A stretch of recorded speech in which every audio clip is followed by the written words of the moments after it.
குழந்தைகள் சொல்லவா உன் பெயர் சொல்லவா இரண்டுமே ஒன்றுதானோ ஓவியம் வரையவா உன் கால் தடம் வரையவா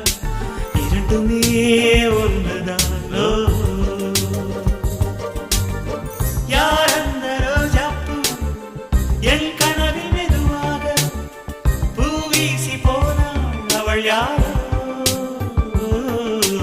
உள்ளங்கொள்ளை போகுதே உன்னை கண்ட நாள் முதல் உள்ளங்கொள்ளை போகுதே அன்பே நன்றே உள்ளங்கொள்ளை போகுதே உன்னை கண்ட நாள் முதல்